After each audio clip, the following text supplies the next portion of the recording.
So we're about to crown the year, end it with our very own Geek Squad styled awards show. Yeah, we're awarding our gadgets and tech services that we've used all year long.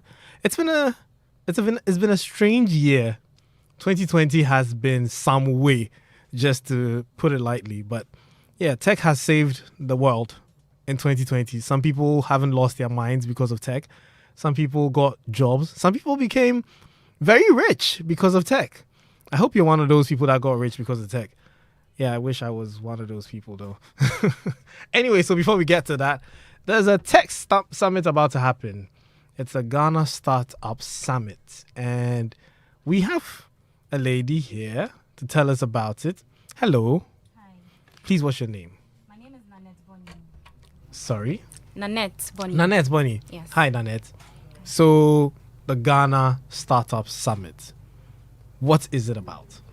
So the Ghana Startup Summit is a part of our flagship program at Ghana Tech Lab. It is the peak of our base innovation program. So the base innovation program comes off in different phases.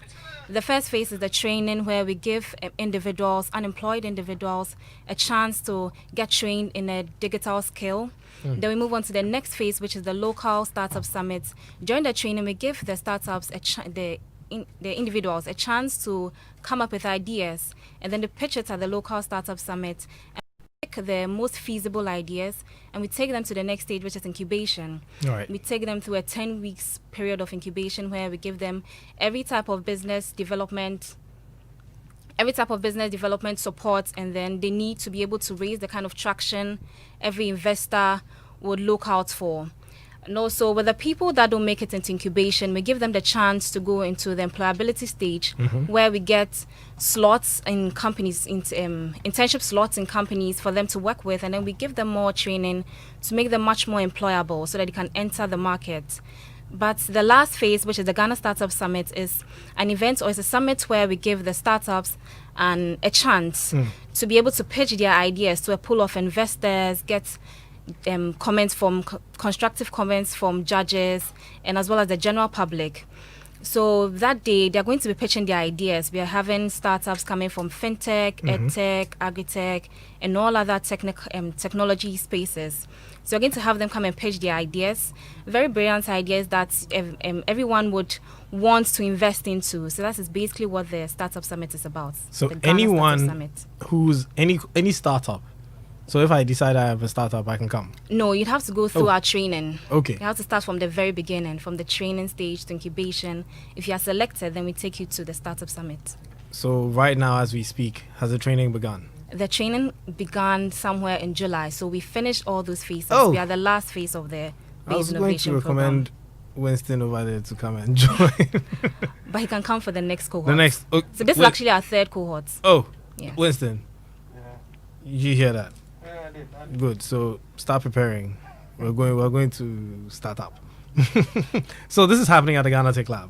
It's happening at Accra Digital Center, the very last but one block in the space. Great. Now, so every single person who's gone, or every single startup has gone through the training, is going to go to the Tech Summit, and not every startup. So only the ones that have been selected. Yes, only the ones. So the others go into the employability stage, where we give them the internship training. slots. Yes. Okay. I get it now. It makes sense. I'm going to be part of the next one. Winston and I. Michael, he's not part. We'll be expecting you. Definitely. So when is this happening? And you mentioned that it's happening at the Accra Digital Center. Yes, when? it is. It's on the 17th. That's coming Thursday at 9 a.m. Okay, so yes. you want other people to come? Yes, it's open to the public, especially through our Zoom medium. So if you can't come in person, you follow our social channels, and then you get a link there. You can join? Yes, can join virtually. Okay, cool.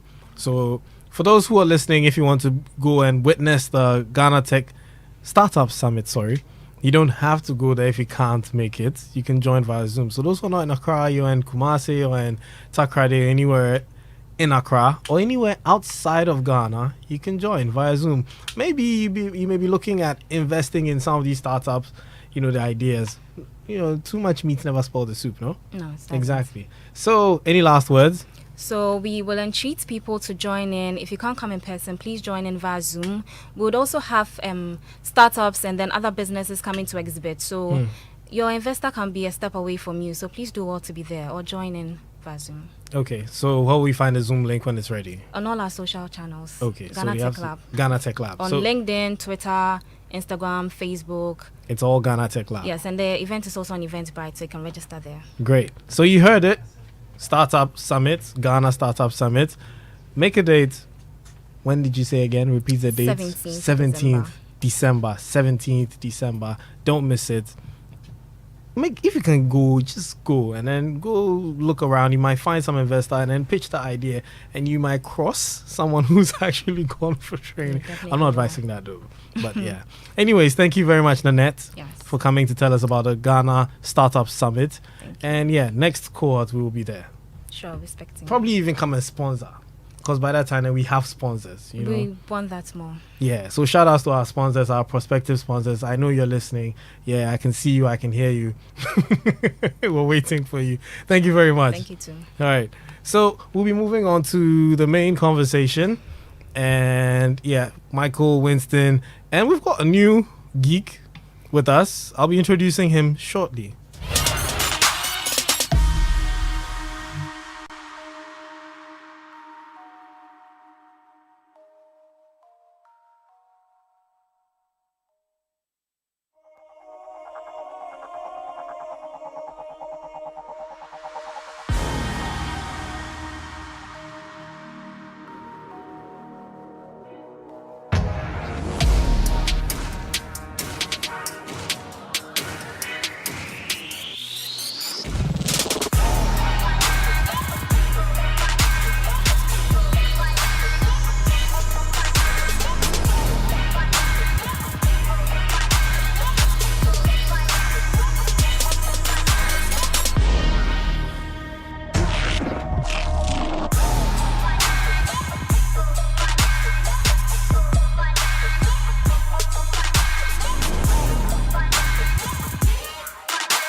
Geek Squad. And we're back. So before we went for that music interlude, I was introducing the show, the topic for today, which is our Tech/Gadgets Awards 2020. Yeah, 2020 has been a very interesting year, to say the least. Michael, were you trying to blow the trumpets like... Dun, dun, dun, dun, dun, dun, dun, dun. Yeah, like this is why we need sponsors, so you can afford to have a trumpet to blow for our Really? ceremonies. I was going to say something, but I don't think it's the right platform to use. See me after the show. Yeah. So let's just jump straight into it.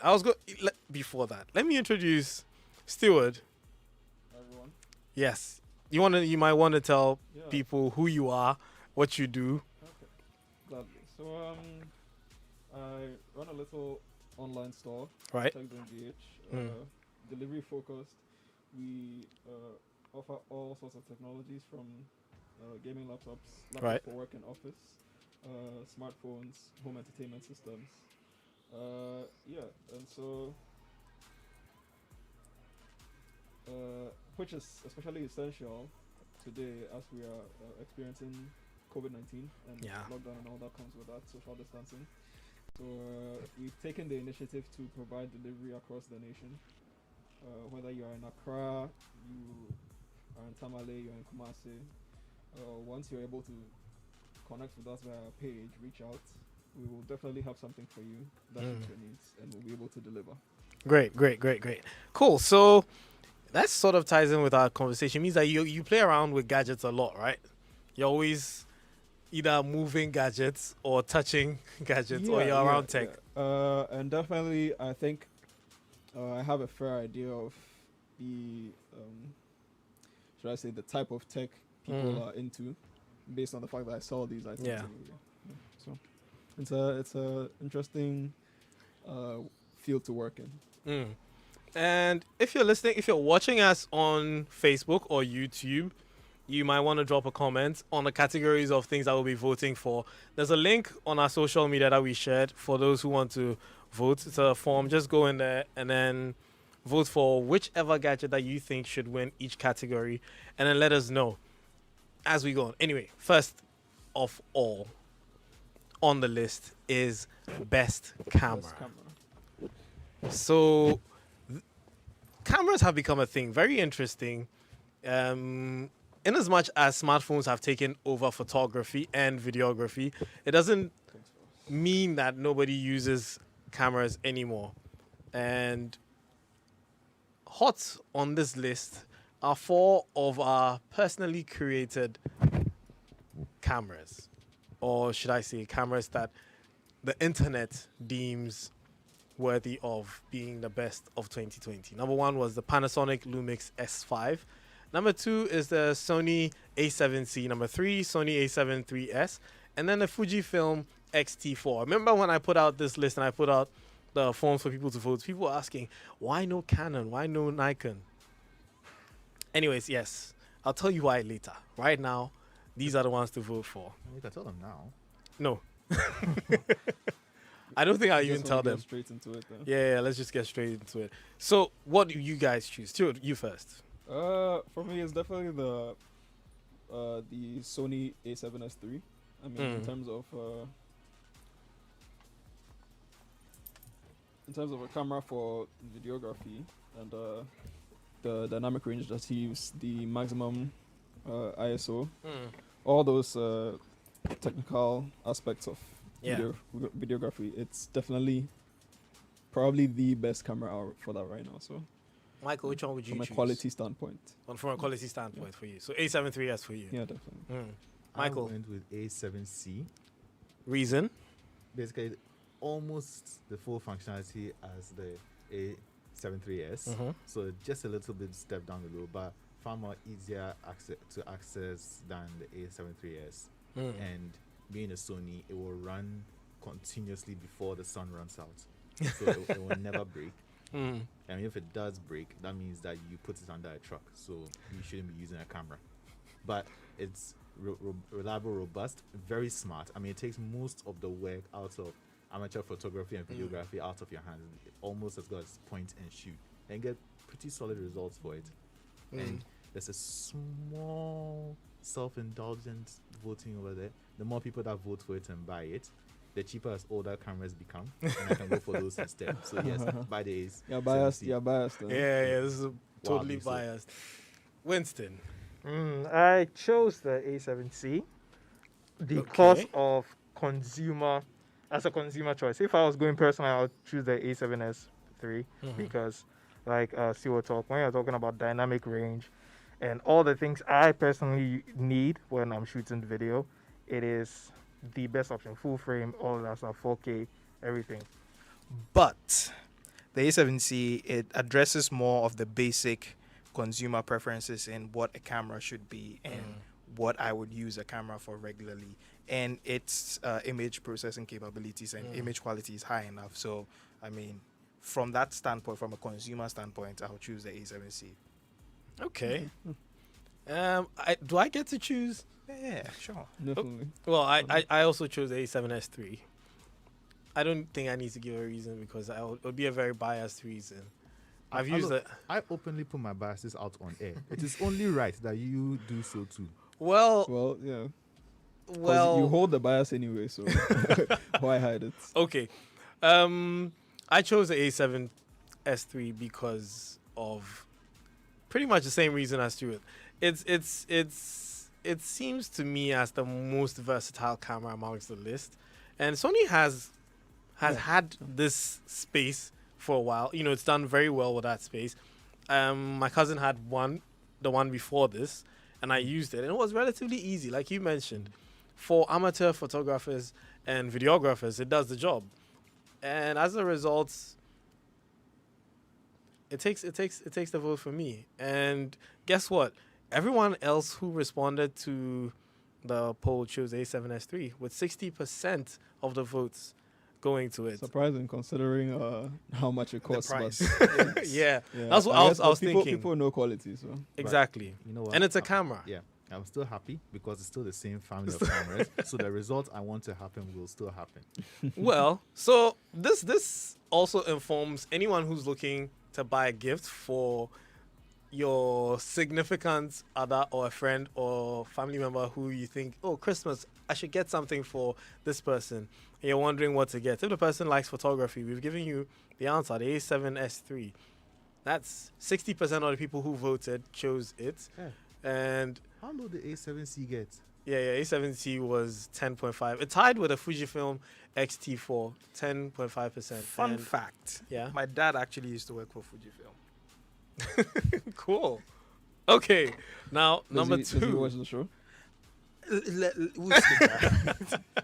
Number 2 on the list is best car tech related. Now, the reason why we're calling it tech related is the car that has more tech or that's driven by tech before it being a car. Primarily, it's a car, yes, but it's more a gadget than a car. And on the list, you have the Polestar one, you have the Honda E, which is an electric car. You have the Mercedes-Benz S-Class, the latest one. We've seen it, and all the bells and whistles it comes with. And you can't have a tech car award without a Tesla in there. Much to my chagrin, there's no BMW. But then again, let's move on. Actually, So happy about I'll that. start with you, Michael. Which of these cars on the list would you go for?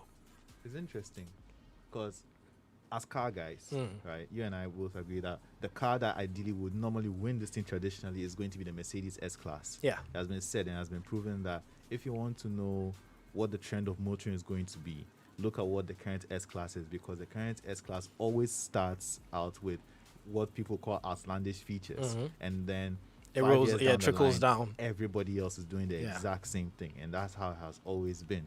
But now, for the first time ever, I'm torn between the S-Class, knowing that that is always the case, and the Honda E, because now the Honda E is doing exactly the same thing that the S-Class is doing. I'm very surprised. I was actually expecting you to be torn between the S-Class and the Polestar one. The Polestar, you see, the Polestar one is filling the spot that the BMW is supposed to fill in for me, but for a very different reason. Not because of the tech, but because of the fact that it's a car that does car things very, very, very well.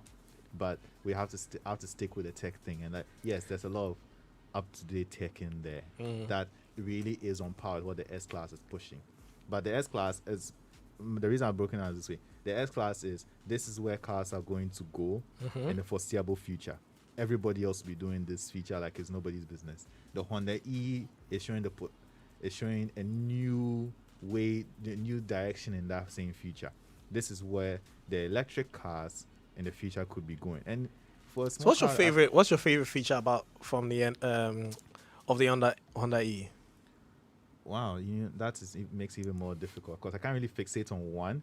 Okay, I'm about to get very geeky here, but it's Geek Squad. This is what we do. Now, one of the things I do at work is I'm also an expert in user UX design, user Right. experience design. Right. Now, the simplest way to explain it is when you are making tea, there's a difference between pouring water into a pot and turning on a kettle. Is user experience design, right? For the centuries, everyone always put water in a pot, boiled it on the oven, and then you got your water that way to make tea. Now, it's what most people do. You put it into a kettle and press one button.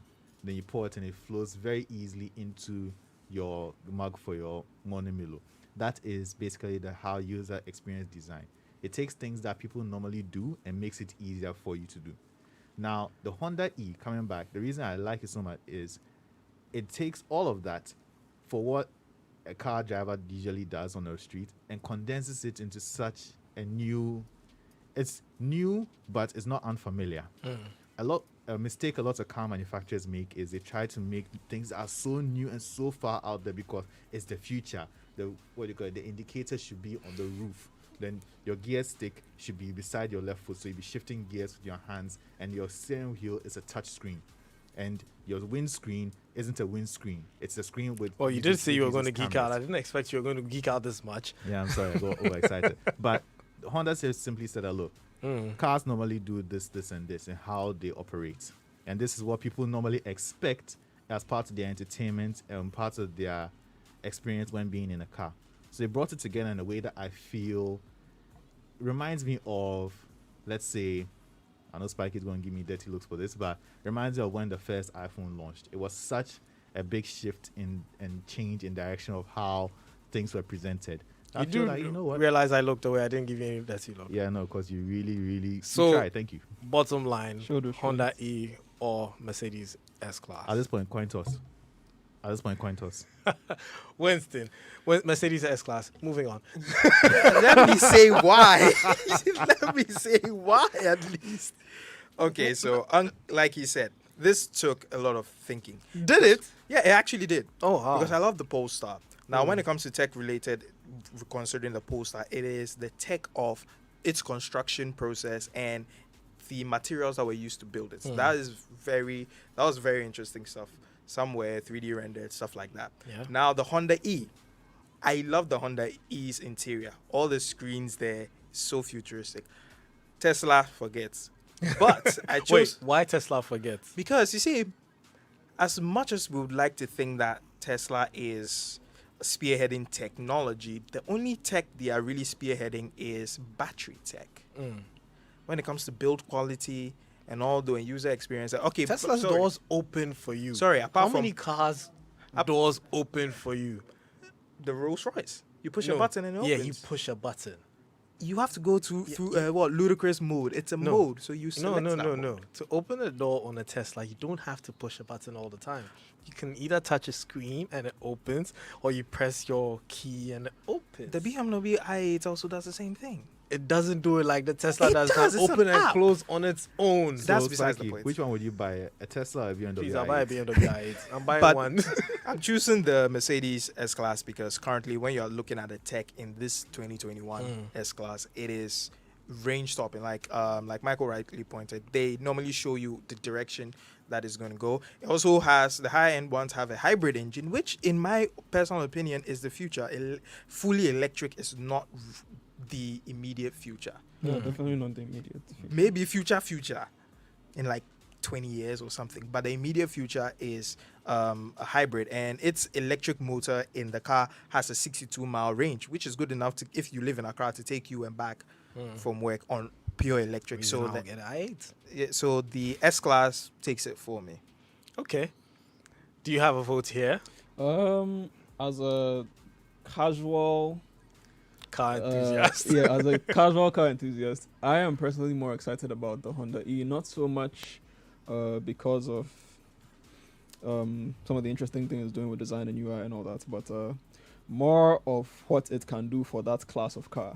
So I'm excited for the future of smaller, cars. More Tico efficient, cars, of Uber cars. those type of cars. Because if you think about it, those are really the cars that are not that really paid attention to. and also populate public transport. Yeah. So it would definitely be interesting to see more green options in that range. So Well, that makes a whole lot of sense.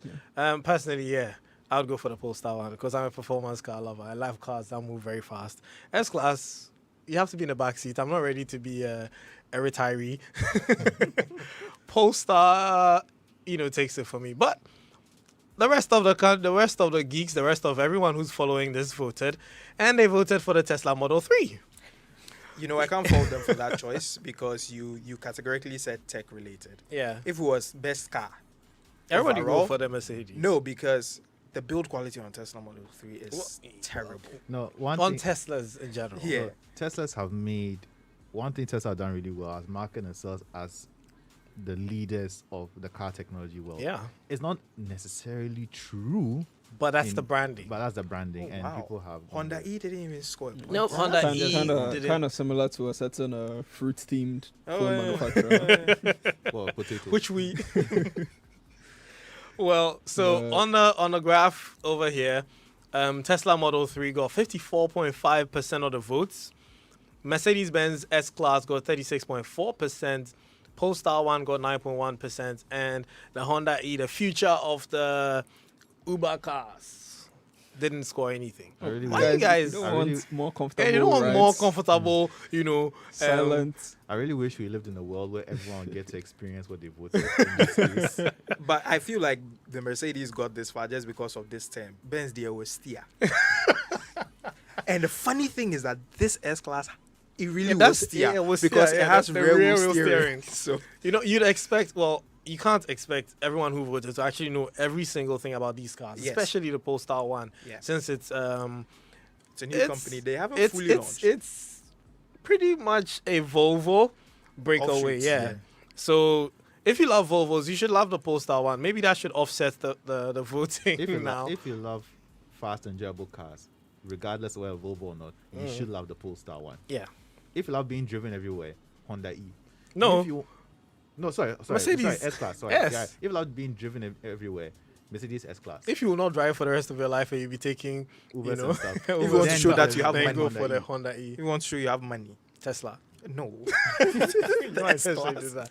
It might actually, on the point of taking Ubers, it might actually get more difficult in the future to actually own a single car for like a single Yeah. individual, maybe based on legislation and things like that. I mean, So- in the UK, congestion charges Yeah, are one of the exactly, things that they used to exactly. meet at that. Yeah. Well, as as- countries become more conscious about that, so Well, yeah, countries. that's why I Oh, was more excited countries. for the concept of the Honda E. Yeah, True.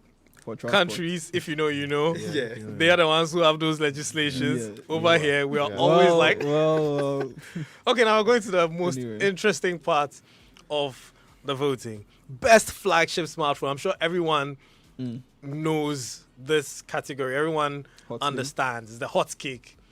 hotly contested. I can see the votes. It's looking, well, and the it wasn't nominees so are- close. And the nominees are, who's going to do us the honors? And the nominees are the Apple iPhone Oh. 12 Pro Max. Yeah, and Oh, Dennis decides to give us the start button. Yeah. Yeah, so the iPhone 12 Pro Max, the Huawei Mate 40 Pro, the Samsung Note 20 Ultra, and the Samsung Galaxy Z Fold 2. I got a lot of hits, like, why two Samsungs? Oh, yeah, they brought two flagships. Yeah. One Interesting flagship. very different, From the and other. one what we are traditionally Not really used expecting to. to see an iPhone 12 mini on there. Obviously not, since we're talking about flagships here. And, okay. Stuart, you first. For me, for my pick, it's going to be the Note 20 Ultra, Right. just because it kind of represents as perfect and as polished an Android experience you can get, and maybe even a phone experience in general. I mean, the screen, it's big, very minimal bezels, tiny hole punch camera. The back has a nice matte frosted glass finish with 3 cameras. I really like the I don't know if it's on the screen, but I really like the camera rings. That was a nice touch. And yeah, there isn't really anything it lacks per se. I mean, CPU, battery life, Yeah. camera. Maybe there might be some things iPhone 12 does better, like video with Yeah. the new Dolby Vision and all those things. But I think if you were to put all the categories and give it out of 10, it would have mostly 9s, Yeah. maybe 1 8, and mostly 10. So, I guess I think it's lots the of the best overall. internet agrees with that. oh, did it? Yeah. It even shows in the graph. Okay. Michael, which would you have picked? That's Actually, same thing here that I picked for the reasons he mentioned, in all honesty. I mean, yes, I'm traditionally supposed to be the iPhone person here, but frankly, the iPhone 12 Pro really hasn't, compared to what the Note 20 Ultra is doing, nah, It doesn't impress you. No, not Winston. Same, because like you said, to be honest, it is the epitome of what we ask for in a flagship smartphone, and it has everything. Unfortunately, the iPhone 12 missed out on the 120 Hz, which personally I don't see the point of. Personally, really. I don't. I really do not. It's a good thing he always adds that caveat personally. Yeah, I really don't see it. I don't see why I should pay for that feature. But that's besides the point. And the Z Fold is, if there was a new category for the best new tech or something like that, the Z Fold. Yeah. But the Note 20, epitome of what a smartphone should be in 2020. The Z Fold is an interesting one because we all know it's so innovative. We Yeah. as the tech crowd, we are interested in this whole foldable trend. But the only thing maybe holding it back is the price. True. At close to $2,000, True. it's out of the reach of many Out of people. the reach of children. let alone 2,000. let alone Ghana salary. It's basically $2,000 for a Dollars. conversation starter. Yeah, exactly. Interesting enough. Exactly. On Amazon, I don't know how many people use it. You can currently get one with a trade-in for as low as $1,000. Well, let's. Well, that would have to be a killer phone you're trading Yeah. into. Oh, so Maybe the a- trade-ins will definitely be the Note 10s to the S20, then the Yeah, S maybe like an Note 20 or- S20. See, S20 we've Ultra. heard this, but then you get there and then they told you your phone does not qualify. Yeah, that always happens Yeah. too. So And we'll just have to wait for our very good friend who drapes them in gold and sells them for a Oh, fraction yeah, of yeah. the price. funny enough, this list, the 12 Pro Max is probably the one that most people getting $1,000-ish phone will get Would get. anyway. Well, yeah, in But- Ghana. Yeah, in Ghana, but just Images despite that, I everything. think overall the 12 Pro Max Mm. is good, but certain things it doesn't have hold it back. Yeah, true. Yeah, so Well, and the internet spoke. Samsung Note 20 Ultra got 43.5% of the votes, and iPhone 12 Pro Max got 26%. The Samsung Galaxy Z Fold 2 got 21.7, actually more votes than the I'm Huawei Mate surprised. 40 Pro. Yeah, I would have gone for the Z Fold 2 just because, you know me, I like everything different. Yeah. But then the price, pushed me into Note 20 Ultra territory. I didn't vote though, because Examiner I cannot. wish we had maybe some data on whether people are concerned about Huawei's lack of Google services, for True, instance. true. That could have been a thing.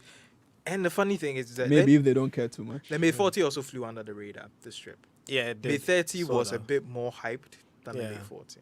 Well, you can blame that on the fact that they're not making sales outside of China, and I would cut down my marketing budget if I were them, considering that I'm not selling to these people. Why am I going to make noise asking them, will you buy my phone? Now, up to the next category, which is one that we have deliberated. Yeah. Best game. Note, I didn't say best mobile game. I didn't say best video game. I didn't say best console. Yes, best game. Number 1, The Last of Us Part 2.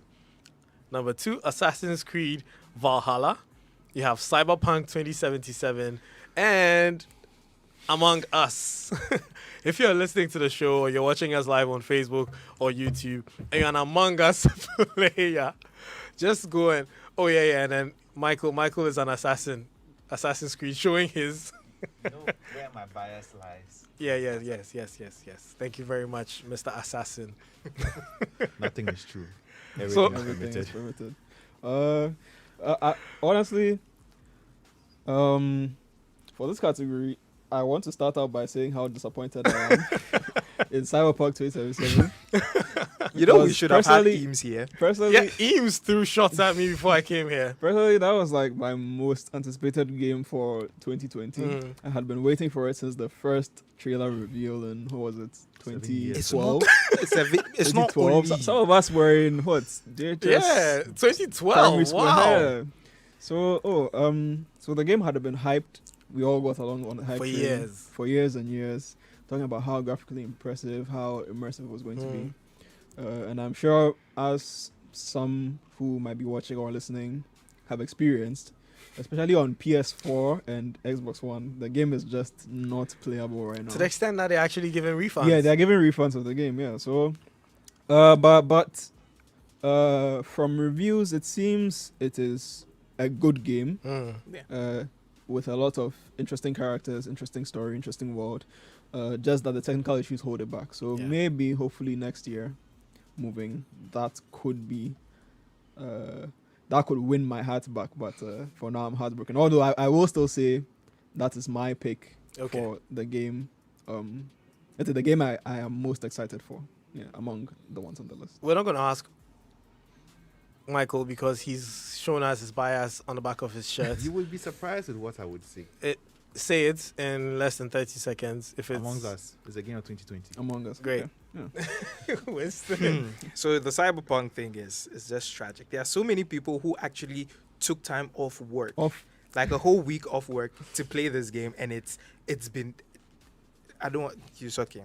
It's been So which bad. one did you Oh, choose? which one would you I choose? actually didn't vote because the interesting thing is that I don't care about Cyberpunk 2027. And then you really hate Among Us. I don't hate Among Us. I hate the people who play it. They're always shouting. I don't like that. No, you hate the one person that plays I it. don't like when people shout. I don't like it. The Last of Us 2, I felt like the story was too convoluted. Like they could have simplified it. I feel like the one is better than the two. It was the Game Awards darling though. Yeah. And I don't like Assassin's Creed, so I didn't vote. Okay. Assassin's Creed. Assassin's Creed has been going down a weird path The for RPG. a long time, and this new version is more of the same. Yeah. So if you didn't like the new, Kind of like part a Witcher 3. yeah, exactly. If you didn't like the new Cool. direction Assassin's Creed is going in, you will not enjoy this one. If you want to go back to the older, if you do like it, then it's not that much different from the one before, and that's the worst thing about it. Well, But it's a good RPG though if you like those games. Yeah. Witcher 3. I do like RPGs, but this Yeah. game really does annoy me. the Just that- the funny thing is that the internet really was close on this one. Among Us got 33.3%. Cyberpunk 2077 got 28.9%. So I'd like to think that most of those people playing it are playing it on PCs. high-end PCs. Yeah. And Assassin's Creed got 24. you can get at TechZone Low-key. Can't sponsor. Can you imagine? Start up. I'm asking. And then, The Last of Us, like you said, got 13.3%. So if you want to play Cyberpunk 2077, you might want to get a high-end gaming computer. And our next category is best gaming laptops. And I put some nominees in there, and Stewart's had me remove them for some. Just one. Just one, yeah. So there was the Zephyrus Duo. Yeah. Yeah. I remember that. Yeah, Okay. it was too expensive, so we took it out. Well, to keep it short and sweet, I chose the Razer Blade. Why? Because I like the way it looks. Okay. It's small, it's compact, it's a good laptop. I don't like the way the Acer is gooey and all that stuff. Like, I'm not playing. And I've not really had great experiences with HPs. And the Asus was actually my next pick, but the Razer Blade just takes it for me. It's nice, it's clean, smooth. Michael? That's it. I'm with Asus because they make good stuff that I've used, and it's like pretty good, pretty strong, and it just keeps going, and that's what you want it to do. Yeah. So I recommended the inclusion of the HP Omen because 2020 has been a really big year for AMD in terms of CPUs. And although the manufacturers haven't really caught up and started including their chips, but the HP Omen was one of the single ones that did it absolutely perfectly. Like they clocked it well, it was cooled well, it had good build quality, good battery life, I think up to 7-8 hours, which is like unheard of for a gaming for laptop, gaming laptops, yeah. But that's all because of how efficient AMD's processors are compared to Intel. So just maybe I didn't pick it so much because of HP. I mean, it's a good laptop as an HP laptop, but just because we are starting to see Ryzen really take the stage I've in terms never of CPUs. So. Well, I've not gotten very good experiences with AMD anything. Yeah, so. but for this year in particular, they've done really well. I think that the CPU in that particular one is an 8-core CPU. They can which throw in a 32 yeah, core. which won't get me. which outperforms The 10 Intel gen. 10 Gen i7 in multi-thread and is on par in single thread. So it's better overall, especially if you also do productivity work on the side. Yeah. So it's a good pick. I think I'll be torn between the Razer Blade and the Asus ROG, but let's hear what the internet had to say. It's not too expensive too. Yeah. Oh wow, it's a tie actually Between the Razer Blade 15 and Acer. Oh. That's very interesting. So it's a tie. That's So you're all shocking. wrong. No, we were right. Yeah, Razer Blades. It's still a tie. Still a tie. And then the 2020 HP Omen came in third. And Acer's ROG Zephyrus. I don't think the picture for the Zephyrus was flattering enough. And that's why I got so such. Yeah, that kind of way. Anyway, so moving on. Virtual reality. There's something I dabbled in the moment it started. And I really enjoyed it. And I think it will be the future, come the future, where VRs become very untethered. And with the birth of the Oculus Quest 2, even though it's tied to a company a lot of techies do not like, and I'm talking about Facebook, not a lot of techies like Facebook, Winston included. Yeah.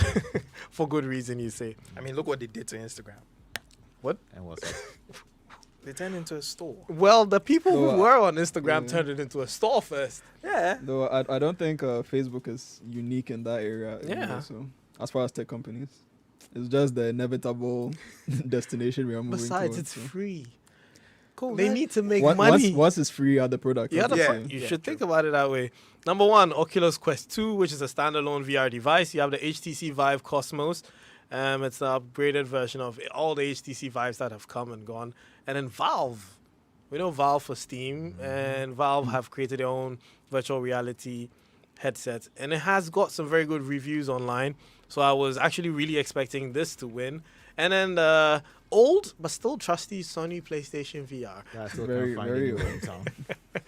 And I'm not going to ask you guys your opinions on this because we've already discussed this. already discussed this, but just your picks, your Yeah, it's the Quest 2. I mean, Quest 2. Yeah. Michael, Because I want one, PSVR. Vive. Well, Quest 2 was what I was hoping would win, but PSVR won by 48.8%. Yeah, the internet wants PlayStation VR so bad. So do I. Question is it compatible with a PS5? no word on that yet. I think Sony will update. So No, I'm no, that's yeah. that's But my It's very, It it's should ve- be, though, It's very for- likely. Mm. It's For very backwards compatible. Well, they titles. should make it better. We need better displays on it. Yeah, there are rumors of them working on A better one. a PSVR 2. Yeah. Anyways, this is my area, best headphones.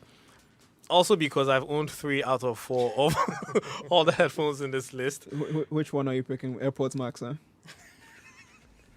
That's like You Spiky like first, yeah. the vintage premium vibe. Of what? AirPods Pro Max. Nope. So, number 1 on the list, the Sony WH-1000 XM4s, the much acclaimed headphones. All the internet guys, everyone, all the reviewers, Rave about Yeah. it. rave about it. They compare it to uh, everything. Yeah. And Everything like about the to de compare to facto- the AirPods. to the AirPods Pro Max. The de facto headphones, Yep. Bluetooth, wireless headphones, noise cancellation. All these headphones in this list are noise cancelling. And number 2, Bang & Olufsen H9i, my personal favorite. Bose noise cancelling headphones 700, and the just announced coming handbag package Apple AirPods Pro Max. Yeah.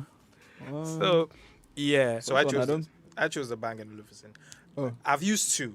I've used the Bose noise cancelling, and thanks to Spike, I used the Bang & Olufsen. I chose the Bang & Olufsen because the noise cancelling experience was actually quite unique. It was a unique experience. It got to a point where I actually stopped because I was feeling slightly claustrophobic. Yeah. So that shows how good of a seal and that active noise cancelling was. And it looks great. Aesthetics is also very important to me. what is Bang & Olufsen we're talking about, man? Might be how much? So moving on swiftly, Michael. Any of them except for the Air Whatever Max Pro nonsense. Stuart, Yeah, you're I using mean- AirPods Pros, so you should go for the AirPod Pro Max. Well, the thing. Anyway, that aside, I just don't. AirPods Pro Max will probably be excellent Mm. headphones, but I just don't feel they provide anything compelling enough to like command The asking price. 559. Yeah, it just isn't worth it to me. Mm. I have no problem if anyone wants to come to Tech Engage and buy them for that price. Mm. But for me, I would definitely pick the Sony's as just a recommendation, general Yeah. recommendation. I mean, currently I'm using the Sony's. I have the Bang & Olufsen H9s. They sound extremely good. Like I love the sound on those things, but they're not loud. And anybody who knows me knows that. Yeah. I play my- Audiophiles I'm tend a- to prefer more subtle. Yes. And I'm between both ends. I'm an audiophile sometimes, and I'm a Yeah, The area boy the other time. the area boy who disturbs his neighbors on every More other like day. a dubstep DJ. And the Sonys sort of fill that gap. The Bose, on the other hand, I had them, but the bass was a bit lacking. Yeah, it wasn't too.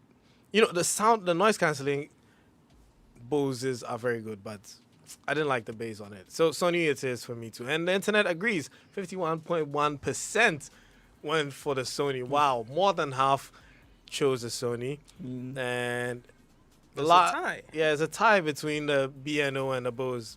Boo. And Apple AirPods Pro Max. Also because it was just announced, got just 13%. Now, wow, we're running out of time. So after that, we move straight to truly wireless headphones. And AirPods Pro, Samsung Galaxy Buds Plus, Sony's 1000 XM3s, and Beats Power Beats Pro. Guess who won? I'm guessing the Sony. AirPods Pro. AirPods Pro won. Oh wow. AirPods I mean, Pro. Well, I mean- for steez. Yeah. my pick is actually despite using AirPods Pro, my pick is actually the Galaxy Buds Plus, which I actually wish I had waited for, because it's the kind of perfect sequel that improves everything about the original. It's priced to compete with the AirPod 2 instead of AirPods Pro, Right. which it completely destroys the AirPod 2 like no competition. Isn't it a Up newer to- version of the Galaxy Buds though? The reason I didn't Galaxy put Buds. that, Wait. the Buds Live. Yeah, the Yeah. Buds. I didn't put that. The Buds Live, I like their shape. yeah, they have an interesting But then they shape. don't have very good noise Cancelling, Yeah, which it's is why they passive. were made. Yeah. Yeah. And in order to achieve that, they ended up shortening the battery life. Yeah. The Buds Plus actually have, I think, Yeah. 11 hours consistent battery life. So, in my opinion, they're just the best overall in ear. Okay. Yep. Next. Next Definitely. is best everyday laptop. I So chose if the you're- MacBook Air. Yeah, I didn't even mention nominees and they no. Well, you you're said we giving are running out. out of time. Yeah, still, let me announce the nominees. And the nominees are the MacBook Air 2020, the HP MacBook Air Envy 2020, X360, MacBook Air. Dell And the MacBook XPS 13, Microsoft Surface laptop. So, MacBook Air. MacBook Air, It's a MacBook Air. I mean, again, going back to what I mentioned with the HP about Ryzen, we are starting to see some interesting $800-ish in Ghana. That's like Yep. 4,000 CDs Ryzen laptops, which are very powerful. But once Apple announced M1 and all the benefits of that platform, it just makes so much sense. Especially if you are already looking at a And it sub MacBook Air, $1,000 and laptop. it has just arrived. Well, at the yeah, I perfect time, so- also gave my vote to the MacBook Air. I'm sure a lot of people were surprised. Is Spiky choosing an Apple? Yes, I know what is good when it's good. Yeah, Come on. sometimes you go talk true, as they Yeah, say. if I talk true. What do the people pick though? MacBook Air Yeah. 2020. So GIZ Ghana says, cloud impact on Ghanaian businesses. Are you interested in learning about the impact of cloud on your business? Then join the Invest for Jobs on Joy FM Facebook page on the 16th of December. And you could be learning about the impact of cloud. I mean, who are the best people to tell you about the impact of cloud on your business? That's why this LPM is on our show. We're telling you, make a date on our Facebook page on the 16th of December, and we'll be telling you more about this. And as much as we're running out of time, let's just scoot through all these real quick. I hope you're listening to all the recommendations that people have made and we have made, because and our next episode is a gift buying guide for those who are looking to buy tech for people. And we're going to be basing some of these recommendations on these votes and then telling you what's good. If you're looking to buy yourself a new TV, new gadget, all these, reviews would come in handy. So, guys, best smartphone camera. iPhone 12 Pro Max. iPhone 12 Pro Max, but my personal preference is the Note 20 Ultra. And Michael? iPhone 12 Pro Max. Just because P40 Pro has good zoom, but yeah, overall you get more. Just for because the iPhone. the combination of photo, video, night mode all in one phone, Yeah. I think it takes it. Well, Some yeah. phones do other things better, like maybe Note 20 has better zoom. Yeah. This camera does this better, but yeah. surprisingly, I put a Zenfone 7 Pro there because it won It was MKBHD's blind smartphone test. And that goes to tell you that people really don't care about your photos being quote-unquote professional. Yeah, they want what looks sweet on social On media. social media, exactly. And that's what they would choose. But in this category, I think the Note 20 Ultra won. Oh, really? No, I thought it was iPhone. Oh, let's see. Let's see. iPhone 12. Okay, iPhone so the 12? iPhone 12 won, followed by the Note 20 Ultra, Although and then Huawei. A Zenfone Pro The- was just the funny thing about that win is that, as you mentioned, yeah. most people are using these phones for social media. Yeah. And won't care about all the pro features Shooting I in care log. about. Yeah, that the cares? iPhone has. But yeah, What makes it extra funny is that the iPhone 12 Pro Max and MKBHD test lost in the first round. yeah, first round it has never Mm. moved beyond that. Yeah. And it's always anyway, so yeah. I think what we're gonna do is we're going to compile this whole list and the winners, and then we'll put it in an article on my Joe Online for anyone who's looking to see which of these devices perform best in their categories. There's so many more categories left to go, but so little time for us on the Joy Geek Squad. Yeah, all too soon, shows come to an end. And let me just give a quick shout outs to my producer, Prince, and everyone, Dennis the fair boy. I can hear them laughing in the back there. Proficiency, I'm not going to give you a shout out. You didn't do anything. And then Abe Kusan Kofi. Thank you guys for holding us down. Thank you, Stewards, for joining us. Thank you, Michael, for Thank you coming. for Thank you, having me. Winston. And thank you, everyone who voted and everyone who's watching us on Facebook and YouTube. My name is Kobby Spiky Nkrumah. You can catch us up. You can catch us on social media with the hashtag Joy Geek Squad. And yeah, we'll catch you next week to give you our Christmas special. We might just do a giveaway. You know how we do it. Yeah, just might do a giveaway. Catch you on the next one.